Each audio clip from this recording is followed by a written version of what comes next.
Hi everyone, JJ here with The Art of Value. Welcome. Well, today I'm going to react to videos by Financial Education Jeremy and Meet Kevin, two big, massive financial YouTubers. They're talking about a possible market crash coming, and let's see what they've got to say about it, and I'll respond to it along the way. So let's get into it. In this video, we are going to talk about the Great Crash to start March 11th through March 15th. It's now law. Yes, we are going to respond to a YouTube video where basically somebody spends 13 minutes telling you that because the Bank Term Funding Program is coming to an expiration on March 11th, we're all screwed, and that's exactly why billionaires like Mark Zuckerberg, Jeff Bezos, and others are selling, and people like Warren Buffett just this weekend suggesting that opportunities to outperform are very low right now, so he continues to sit on record high levels of cash.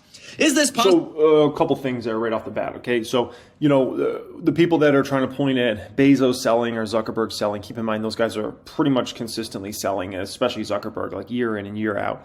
Then if you want to go ahead and talk about, let's say, Buffett holding a lot of cash, well, Buffett's been holding a lot of cash for many, many years at this point in time. I mean, heck, almost a decade now, they've been holding ridiculously high numbers of cash. Well, I agree with Jeremy there for the most part. I mean, Buffett is holding a lot of cash, but it has to be said that Berkshire Hathaway earns a lot of cash. They've got so much cash building up. It's kind of ridiculous these days. It's just a cash machine, Berkshire Hathaway, and really Warren Buffett doesn't buy unless the price is right. He likes to buy for fair prices, wonderful companies for fair prices, and he will wait. He has been buying in Japan. If you look at what he has been buying in the last few quarters, and I've made a video about this, I put a link to that in the description, about what he has been buying, and he's been pouring money into Japan, some significant buys in Japan outside the US, so perhaps he does think that the US market is expensive, or more likely, he doesn't really think too much like that, I don't think. He thinks more about looking for individual companies. Are they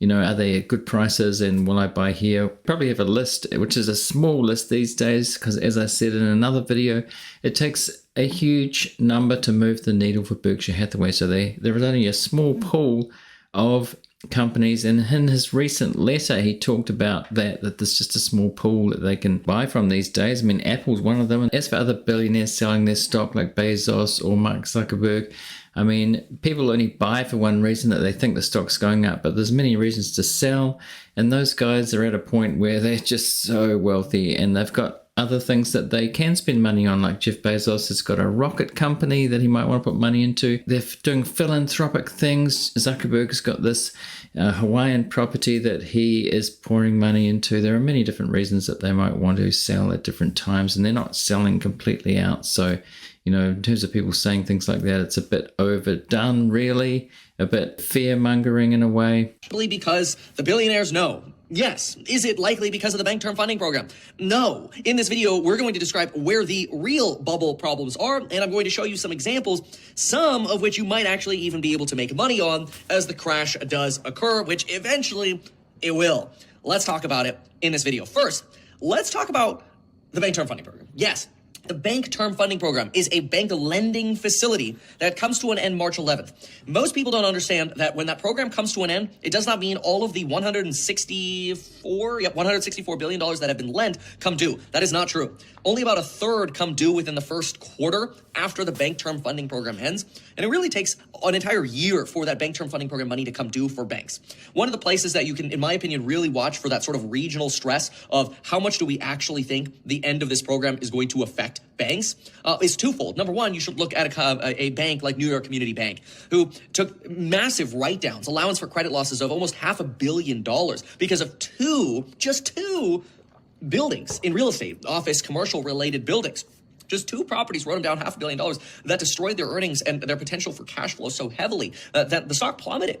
Now, in the weeks afterwards, the company said, but don't worry, we are not having a bank run. We're not having outflows. That's probably because, frankly, the U.S. government has sort of insured all deposits in infinity. As a result, I actually don't think the next crash is a banking-driven crash. That was last year's crash. So what is the crash? Well, I'll give you two crashes coming up, and these are very important to pay attention to. Let's use a little common sense here for a moment. I think common sense is always prevails in many of these situations, right? People predicting some sort of epic market crash that would come at the hands of the government, right? That would come at the hands of the Federal Reserve.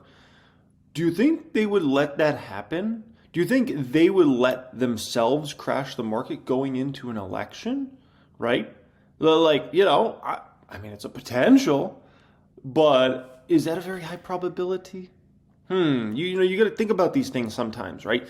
And when you're talking about a full-blown crash that potentially takes down the economy, because that's what you're talking about when you talk about crash, a little correction, a little, 3, 5, 7% correction, who cares? That's eating Girl Scout cookies. But if we're talking about an actual crash, you think the Fed's going to let that happen on their watch? And Jay Powell and those folks? Okay, that's just...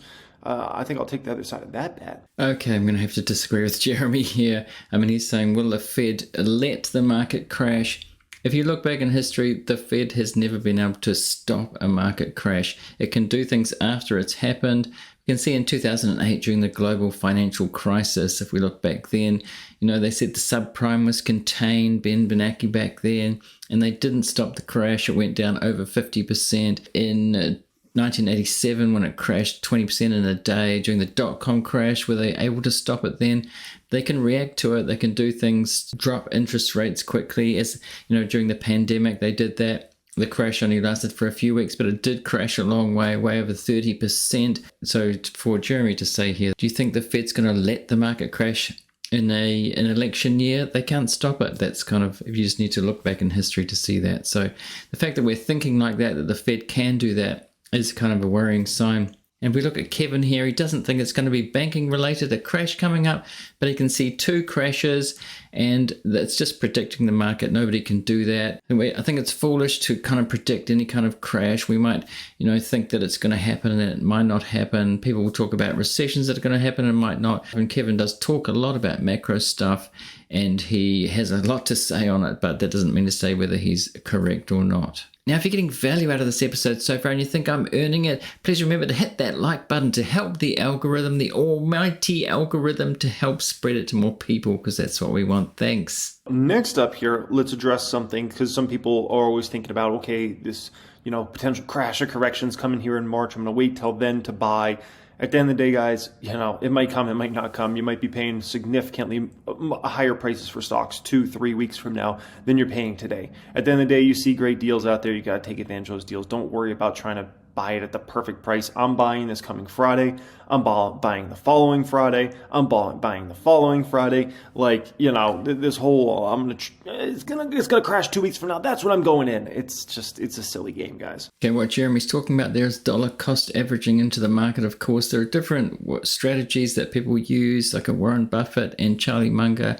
They like to get fair prices, or Charlie Munger did before he passed away, but not necessarily really cheap prices. Warren Buffett used to like getting really cheap prices on fair companies. Now they like to get fair prices for wonderful companies. And the other way of doing it is dollar cost averaging and not worrying too much about valuations and just going in every week and buying a little bit every week. So in Jeremy's case, he's got money coming in every week, every month from his massive YouTube audience and his courses and so forth that he can put into buying stocks. But also he looks for stocks that are cheap. He kind of does both, but buying all the time.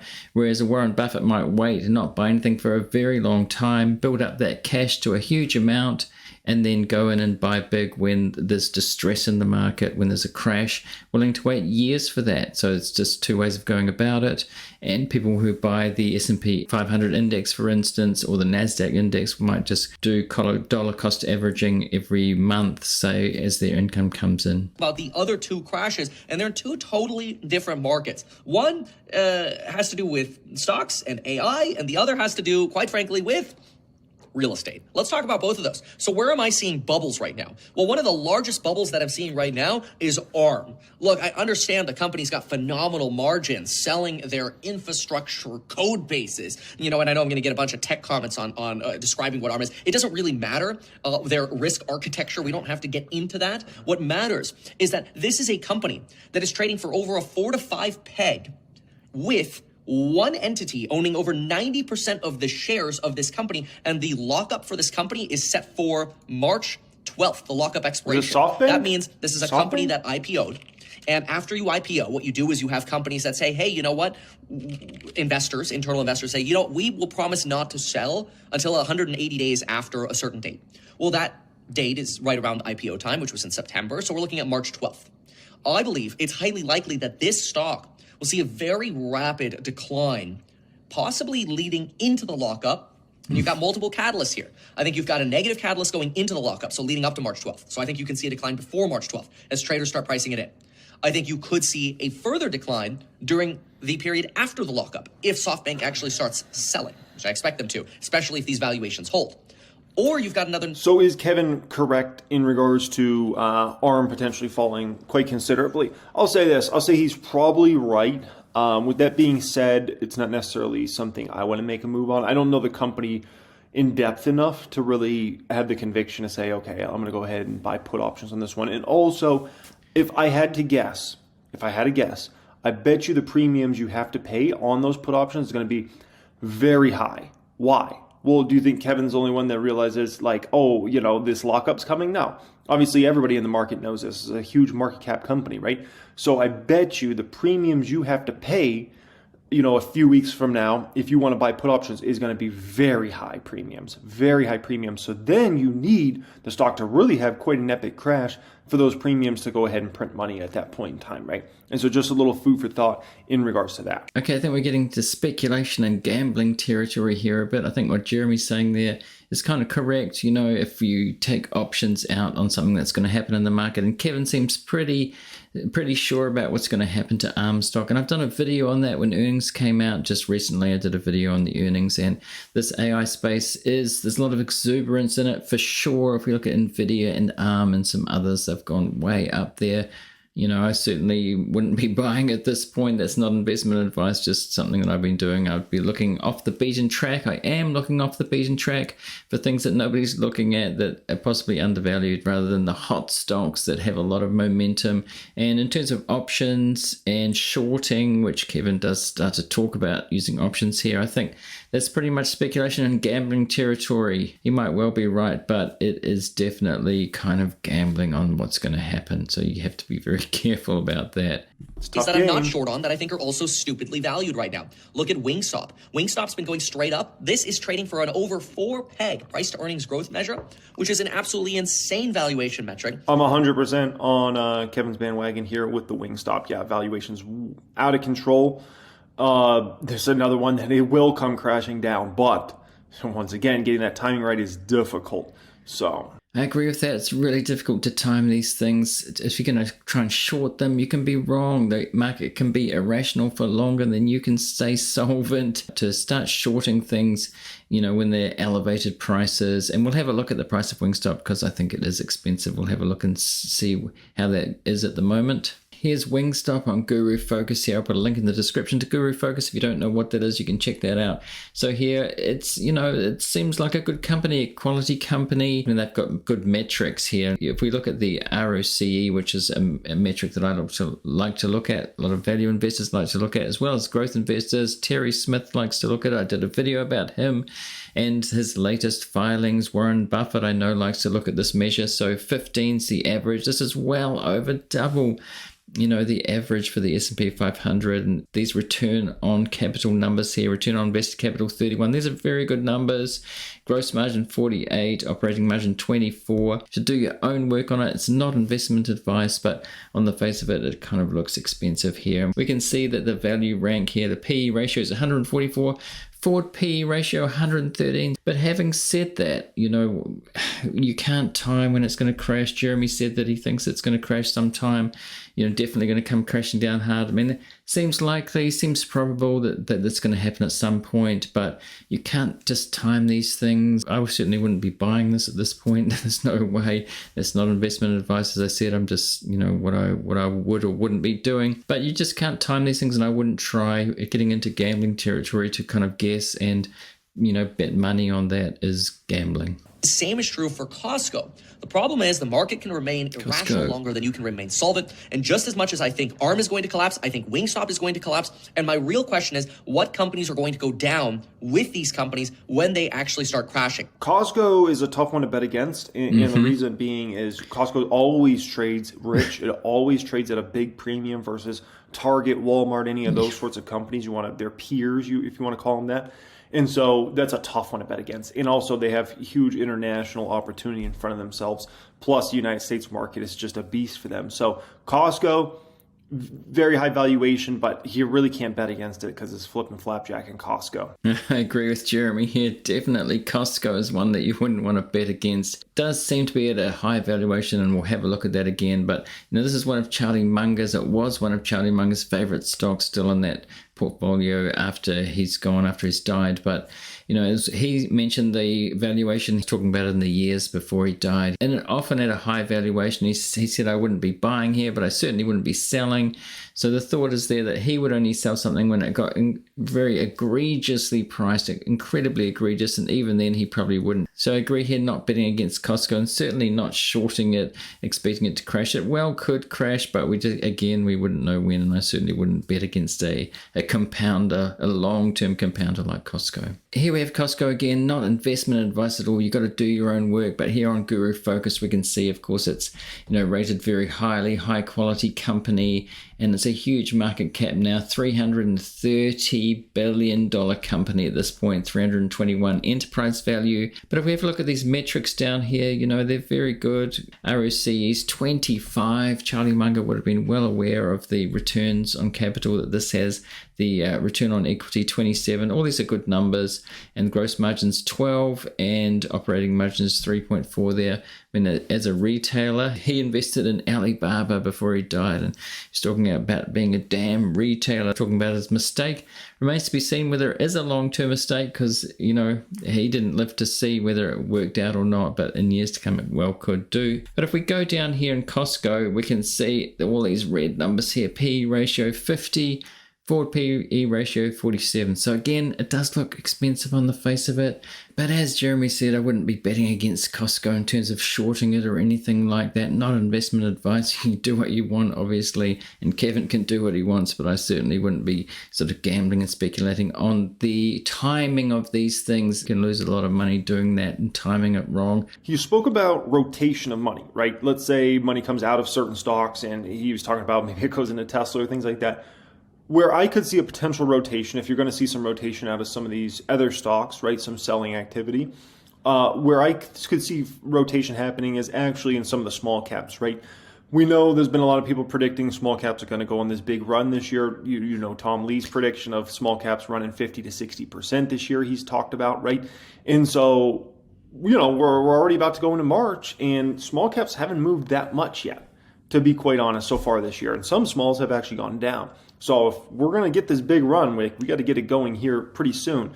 And if we're going to get that run, then, it's going to come from, I can tell you, definitely some rotation money. And when money rotates from some of those big dogs into some of these small guys, the moves can be pretty darn dramatic. It's definitely hard to speculate here, I think, about the rotation of money to one to the other. It's hard to speak generally about that kind of thing. It could happen to a certain extent. If there is a market crash, it's likely that everything would go down first, but we just can't tell. But there could be a rotation to small. I certainly hope so. I'm very interested in small stocks myself, small companies. Most interested these days. Been looking more at small caps, but you have to look at each company individually. That's why it's hard to talk generally. Money just doesn't sort of go over to the small caps and everything does well. Could to a certain extent, but you've got just the same as anything. You've got to look at for the good companies there, and that's the way that it always is, and that's what it has been, big companies or small companies. Now over on the Art of Value Patreon, I talk more about these kinds of ideas on stocks, the stock market, my portfolio as well, and it's things I don't share anywhere else but there. So I'll put a link in the description if you want to check that out. It's only the price of a cup of coffee each month. You can just join for a month if you want to check it out and see how it goes. See you over there. I am horribly worried about the next bubble, and that is multifamily real estate. So he talks about a bubble he sees in multifamily real estate and versus other real estate here. So he's predicting what's going to happen again. He sees a bubble there. He's deep into real estate with his company, or more than one company there, and it's very complicated what he's doing there, and he's getting people from YouTube to invest in it. I certainly wouldn't be investing that. It's not financial advice at all. To me, the bubble is much more clearly in particularly overvalued stocks. Costco, Wingstop, ARM. ARM, I think, has the greatest likelihood of popping in March, followed by multifamily real estate. And I think that's not so much of a devastating 08 style crash. it's more of an opportunity. A reason for that is the stability that single family gives you. Money that would go into investing in single starts going in multi, it balances out. Okay, so that's pretty much covers Kevin's video here. I appreciate him putting out that video. I think it's an important subject. There's always going to be, the thing you guys got to understand, there's always going to be a million things they're saying, oh, it's going to crash, it's going to crash. There's a million videos out there and articles and things like that. Always predict them crash, and then eventually somebody's right, and they look like a genius because they called the crash, and they're calling the next 10 crashes that never come. It's just like the same story again and again and again, but just important to address those things when they happen out there. So I agree with Jeremy here again. It's just hard to predict. You can't predict a recession. Like 80% of economists or something crazy like that thought there was going to be a recession starting last year, and it never happened. And Kevin's got his ideas on what's going to happen, whether it's next month, the month after, or the rest of the year, but he really doesn't know. And of course, he's talking about real estate there. He's pitching his kind of real estate businesses there. But we just can't predict. But I appreciate being able to respond to these videos. It's interesting to, bounce ideas off these big YouTubers, what they're saying at the moment. I don't necessarily agree with them, but it's interesting to do this, and I enjoyed reacting to it from time to time just to take a measure on what they're saying and doing. Now, if you happen to be watching this video on YouTube, I'm going to put a link here to what YouTube thinks that you in particular should watch next based on your history and so forth. So go and watch that now if you want to. And thanks to everybody for watching or listening to this one, and I'll see you in the next one.